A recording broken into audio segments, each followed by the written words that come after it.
Bossing!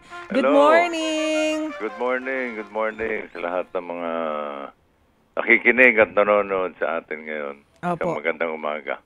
Bossing, una sa lahat, congratulations. Thank Napanood ko yung The Kingdom nito lamang linggo. And grabe, napakadaming tao. Nakakatuwa kasi buhay na buhay yung sinehan eh. Di ba, Bossing? Kanina Oo. kinukwento ko kay Manong Ted, ang first na movie na napanood ko, movie mo, Super 123. Oh. First movie sa sine. Ilan taong ka noon? 4? 4? I think. Ako mga 14 na ako noon. Mga 14 ako noon eh. Ayos. Oh, eto, Bossing. Syempre, nakita ko rin yung sa Metro Manila Film Fest, Gawad Parangal, nakakuha ng 5 pagkilala, 5 awards ang The Kingdom. Opo. Paano po ito nakaapekto ngayon sa mga nanonood, sa pumupunta ng sinihan? And inasahan nyo ba to? Oo, inasahan ko naman dahil nung mapanood ko yung yung pelikula ng buong-buo na kompleto na yung effects, kompleto na yung music, nakita ko kung gaano kagaling ang aming director, ang aming writer, ang aming production design ng music, at yung mga pag-arte ng mga kasama ko sa pelikula. At talagang inaasahan ko na mabibigyan ng recognition, parangal yung ating pelikula. At ako naman ay nagpapasalamat sa mga jurors at kahit papaano na-recognize nila na ibang klase yung pelikula. Pero paano po yung ginawa ninyong paghahanda dito, Bossing? Kasi ang napansin ko dun sa movie, of course, ibinalik nyo nung panahon ng mga balangay, ng mga babaylan, ng Lakan, but at the same time, minix nyo dun sa mga social issues natin ng kasalukuyan. So, kayo, first time kayo naggumanap bilang isang Lakan, seryosong karakter, paano po ninyo ito pinaghandaan? Ay, matindi at matagal na paghahanda ang ginawa namin ni Direct Mike Tuguera, no? At congratulations nga para kay Direct dahil tinanghal siyang Best Director. Anyway, pag-usapan namin ito early this year pa eh. Nung presenta sa akin yung konsepto, nung inilatag na sa akin yung concept nung pelikula, na ito sabi nga sa akin, ito isang seryosong pelikula tungkol sa isang kaharian. Akala ko nga noong una medyo may pagka-fantasy at may mga magic kasi mga kaharian, sanay ako kay Enteng Capizote. Nung presenta niya sa akin, ay tumaas yung mga kilay ko. Hindi lang isang kilay, 2 kilay. So nung finally, nalaman ko kung sino mga kasama, nalaman ko paano ilalatag yung istorya, naging interesado ako. Bilang ako sanay ako sa comedy, yun naman talagang, kumbaga yung comfort zone ko, komedya eh. Mapa telebisyon, mapa pelikula. Sabi ko, why not give it a try? First time kong gagawin ito. It's a serious drama film na ang tanong ko sa sarili ko, kaya ko ba to? Parang jumbo hotdog lang yan eh, kaya ko ba to? Sabi ni Direk, sa tulong naman ni Direk, sa kanyang motivation, sa kanyang pagpapalakas sa loob ko na kayang-kaya mo to, Bossing, pagtutulungan natin ito. So, ilang buwan yun, nung kompleto na yung script, talagang over and over, talagang nire-review ko yung script, yung aking mga dialogue, dahil medyo kakaiba yung mga pananalita ng mga tauhan dito sa pelikulang ito. Oh, yes. So, pinagsanayan ko na yun. Pati sa acting, anong klaseng acting ang gagawin ko, ginaid ako ni Direk ng aming writer, at sa tulong naman ni Direk, at sa tulong ng mga kasama ko sa pelikula, yung mga artista, naitawid naman kahit paano. Naitawid naman. Bossing. Yeah, Manong Ted. Good morning. Andiyan ka pala. Si Chacha kasi nagle-labor ngayon. Na naman. Na naman. Okay. Anyway, Bossing, nung bang dinedevelop yung script nito, meron kang contribution? Meron ka bang nasabi para mas gumanda ito from the original po na konsepto? Alam mo, kung di ako nagkakamali, nakapitong draft ang aming script. Dahil from the first script, inuupuan namin yan kasama yung mga ibang artista, yung production designer, yung aming cinematographer. Nakapitong ulit yan. Nakapitong latag ng script yan. Until finally, if I'm not mistaken, 7th or 8th draft ng script, yun na naging final. And ongoing, during the production, yung principal photography, may mga ilang changes pa. Kasi lalo na pagdating sa mga dialogue, may mga words na Spanish na kunwari yung gusto ko. Hindi pwede yun dahil supposed to be talagang sariling atin. Pinapalitan namin ng mga nais ko. Imbis na gusto ko. Diba? Yung mga ganon, yung mga sigurado, dapat nakatitiyak. So, during the principal photography, during the shooting, may mga suggestions. Hindi lang ako, pati yung mga ibang artista, tulad ni Piolo, ni Sid, at saka yung mga ibang kasama natin artista ron. So it was talagang tuloy-tuloy yung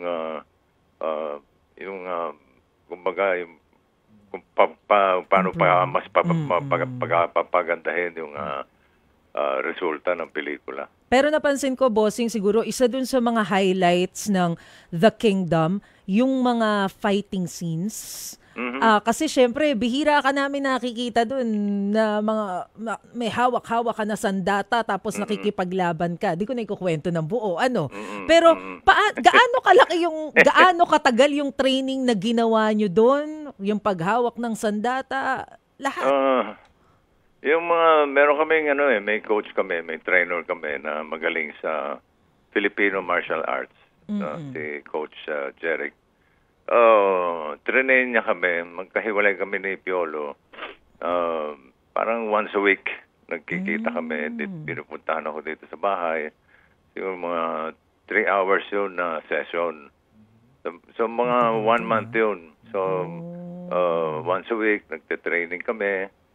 Kasi yung tamang sangga.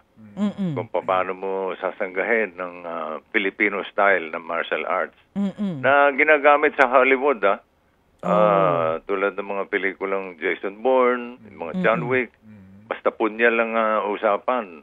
Yun, Filipino martial arts ang gamit nila na hango sa arnis. Yun yung training namin ni Piolo, medyo talagang matindi. Seryoso talaga. Kaya pala dadali na rin kayo sa Los Angeles, no? Yung The Kingdom. Kasi pang international level na yung movie. Pero, totoo yan. International release after the Film Fest dito sa ating bansa. Hindi lang sa Hollywood, hindi lang sa Amerika, kundi sa Europe din, sa Middle East, sa Canada. Marami, mahaba yung listahan Pero curious ako, Bossing, bago kayo mag-shoot, gaano katagal yung preparation? Kasi puno kayo ng marke. So iniisip ko, gaano katagal ginagawa yung mga tattoo? Costume, no? Oo. Usually, yung mga tattoo na nilalagay sa akin, kung may shooting, kung ano lang yung makikita, yun ang nilalagay. Pero there were 2 scenes there na kita yung katawan ko. Yes. So dapat yun full body, pati paa, binti, pati hinlalaki. Yung lalaki Lahat na. sa paa, meron din. Mm-mm. Pagka yung full body, inaabot kami ng mga 4 na oras Ang pa tagal. na para matapos yung mga tattoo na yun. Oo. Ang ginagamit doon parang alcohol-based na pintura, in-air spray man tawag doon. Airbrush ang tawag doon. So isa-isa yun. Medyo intricate yung design dahil hindi pwedeng basta-basta kung ano lang design ng maisip ng tattoo artist. May research na kasama yun Yes. may oo. dalawa kaming mga professor sa history ng Pilipinas, sa culture natin. Dalawa yung researchers namin na parating tinatanong, tama ba to kung sakaling umabot sa panahon ng 2024, okay ba to? Ganun. So, habang nagsushoot pala kayo, nag-aaral din kayo, bossing, no? Yung mga panahon ng Lakan, ng mga umaluhokan, nagre-review kayo history. Alam mo yun, ha? Oo. Maulokan. Oo. Ako nga, first time kong na-encounter yung mga words na yun Oo. Yung mga punong babaylan, yung Diba? Lakan. Pero ang galing. Lakan, alam na natin yun. Yung Magat, yung mga Raja. Marami akong na-encounter na bago at natutunan. Pero totoo ba, bossing, na habang nagsushoot kayo, inilalayo mo raw yung sarili mo dun sa ibang mga kasama mo to maintain your authority as Lakan? Totoo ba yan? Totoo yun. Dahil katulad na kami ni Piolo, hindi naman kami magkaibigan dito So, mas mabuti yung hindi kami nagkikita. Kung magkita mo kami sa set, parang hi, hello lang, kamusta? Okay. Tapos magkikita na kami bago mag-take nung eksena. Kasi napakaseryosong pelikula. Yes. So, kailangan, seryoso ka doon sa gagawin mo. Seryoso ka doon sa kung paano mo atakihin yung role mo. At medyo may kabigatan yung role ko dahil isang hari na puno ng ibang nahahati yung damdamin niya sa kung paano patatakbuhin yung bansa, kung paano patatakbuhin yung sarili niyang pamilya, kung paano niya tatratuhin yung kanyang mga constituents, kung paano niya tatratuhin yung kanyang mga anak, tapos yung mga yung heritage niya, yung culture niya na dapat ganito ginagawa pero laban sa kalooban niya pero dapat niyang gawin dahil yun ang namana niya sa mga ninuno. Mahirap. So, dapat during the shoot, pagdating ko sa set, talagang wala nang pwedeng kumausap sa akin. Lakan na ako pagdating sa set. Oo. So itong bossing, itong istorya mismo ng pelikula at yung karakter mo, kung ating ihahambing sa mga pangyayari ngayon, maaari ba talaga nating masabi na yung nangyari noon, nangyayari pa rin ngayon? May mga elemento sa pelikula na nangyayari pa rin ngayon. Tulad ng social injustice. Kumbaga, yung mga mahihirap, lalong naghihirap. Yung mga nasa taas, lalong tumataas. Paano ba? Hindi naman kami pwedeng magbigay ng solusyon. Hindi naman sa Pilipinas lang nangyayari itong mga ganitong eksena, no? Kahit naman sa ibang bansa.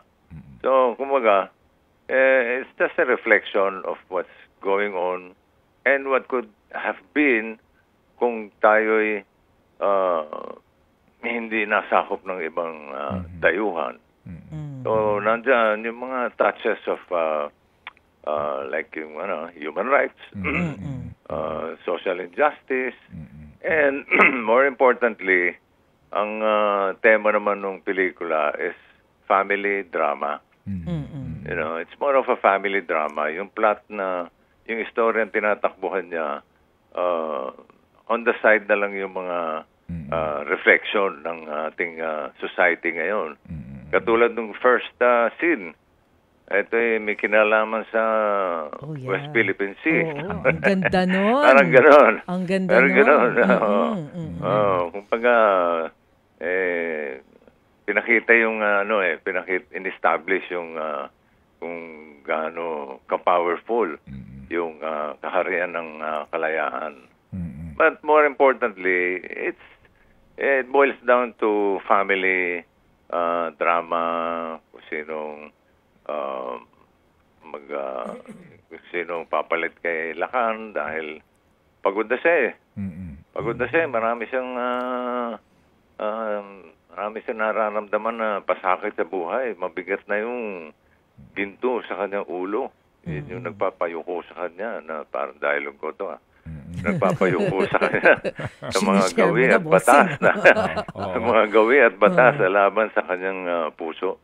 Pero yung bilang ikaw nga yung mismong head ng angkan, ano ang aral nito? Sa lahat ng mga ama, sa lahat ng mga pinuno ng angkan o ng sa ngayon, sa ating sitwasyon ngayon, ano ang aral nito, bossing? Ang aral nito sa tingin ko, Manong Ted, is yung pakikinig. Makinig sa hinaing ng mga tao. Amen. Makinig sa hinaing ng mga anak mo. At kasi minsan meron siyang si Lakan may tendency magsara. Kumbaga, hindi, ito ang natutunan ko sa aking mga ninuno. Ito ang dapat kong gawin dahil ito ang sinasabi ng aking mga ninuno. Pero hindi, dapat nakikisabay tayo sa panahon. Yung sabi ko nga, yung pakikinig sa mga problema, sa mga hinaing, sa mga kung may maganda kang nagawa, sa susunod, gandahan mo pa. Ganun lang kasimple.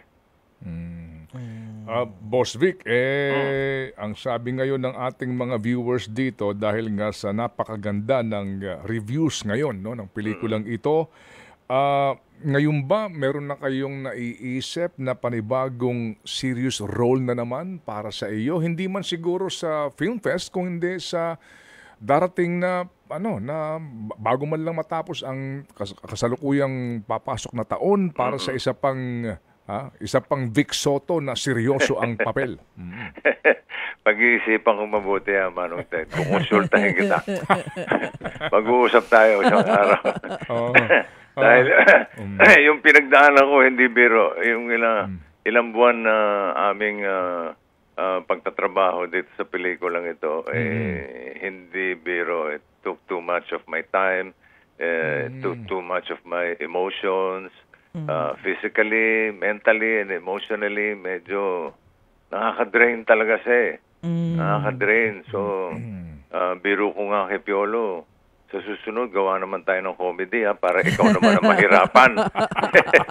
Para siya naman mag-adjust. Siya naman ang mahirapan. Pero pag-iisipan ko mabuti. Kung merong magandang, kung may magandang script o konsepto, why not? Pero hindi lang 2 isip, kundi 3-4 na isip ang gagawin ko. Nagmuni-muni ka talaga, bossing, kasi hindi may tatanggi na kapag hindi naman nangyari, mag-flop ang pelikula, di ba, nakataya ang pangalan mo dito sa tinanggap mong papel na ito, kaya ganoon ka kaseryoso dito dahil nga ang nakasalalay dito ay buong karir mo bilang isang veteranong artista. Oo, totoo yan, Manong Ted, dahil sa totoo lang, bago kami nag-premiere night, nag-usap kami ni Piolo, tinatanong niya ako, bossing, kumusta ka? Ako, ito, mga 5 araw na akong walang tulog. Dahil nandun ba yung kaba and excitement at the same time. Excited ako at the same time, ninenervyos dahil nagampanan ko ba? Nagampanan ba ng konsepto? Na itawid ba namin yung konsepto na ilang buwan naming pinag-usapan? ilang buwan namin pinagtrabahuhan. So, nung pagkatapos ng premiere night, napanood ko na yung pelikula ng buong buo, nabawasan na yung kaba. Nadagdagan yung excitement. Pero siyempre, nandun ako doon sabi nga ni Manong Ted na nakataya ang pangalan ng hindi ko lang pangalan, kundi pangalan ng mga producer natin, ng MQuest, ng Ventures, na talaga namang, kumbaga, I can say na sumugal dito sa proyektong ito, no? Nakaka-nervous talaga na tatanggapin ba? Tatanggapin pa na walang patawa yung pelikula, walang komedya, kahit nakatiting. At sa awa naman ng Diyos, tinanggap ng mga tao. At sabi ko nga sa sarili ko, ito yung award na pinakamataas na natanggap ko. Yung mga reviews ng ating mga kababayan. Yung nababasa ko yung mga ilan sa kanilang mga komento na magaganda at kumbaga, tanggal lahat yung pagod, tanggal lahat ng kaba, napalitan yung kaba ng kasiyahan at pasasalamat sa Diyos at sa ating mga kababayang manonood ng pelikulang Pilipino. So, bossing, itong pelikulang ito, kasama na yung ilang pa na mga dekalibreng pelikula na naipalabas na nung una. Ito na ba ang hinihintay natin, bossing? Kasi hindi maitatanggi nung mga unang nagdaan na panahon, kapag binanggit mo ang Metro Manila Film Festival, ang kantsaw ng marami, di ba? Ang pula ng marami, puro slapstick. Puro walang walang quality, di ba? Yun ang kanilang kantsaw nung una eh. Oo, di ba? Pero ngayon, ikaw na sa'yo na manggaling, nag-evolve na ba talaga ang pelikulang Pilipino, particularly sa Film Fest? I will agree to that, Manong Ted. Dahil nung una namin pinag-uusapan ito, sabi nga ni Direct Mike, parang nagbabago na yung actually nagbago na ang paningin ng mga pelikulang mga manonood ng pelikulang Pilipino. So ito may pagkakataon tayo na gagastusan natin ito, susugalan natin ito. It's a big gamble, no, on our part na medyo step up naman tayo ng konti. Kumbaga, magpakita tayo ng may kalidad, ginastusan, magandang istorya na pwedeng ma-appreciate ng mga manonood. Kasi, yun nga, nabanggit nga ni Direk Mike Tubiera na sabi nga ni Manong Ted, nag-i-evolve. Nag-i-evolve na, naghahanap na sila ng mga may katuturan na pelikula. Hindi lang basta-basta kung ano-ano lang, no? Sabi nga, kung titignan mo yung lineup ng ating mga pelikula ngayon, talagang medyo nag-step up na ang mga producers. Ang problema lang minsan, pagkatapos ng awards, nadodoble yung mga nangangantsaw, yung mga bashers. Siguro dapat gawan din ng yun. Sa akin lang, dapat gawan ng ayusin yung kahit papano. Katulad ng mga respeto natin, yung mga ako, nire-respeto ko yung panlasa ng mga jurors. Kanya-kanya tayong panlasa eh. Minsan para sa'yo maganda, pero sa akin hindi maganda. Ako lang, dagdagan dapat ng transparency. Transparency yung, teka, paano nyo ba dinadjudge ito? Ano mang criteria ang ginagamit ninyo? Meron yan eh. May criteria yan eh.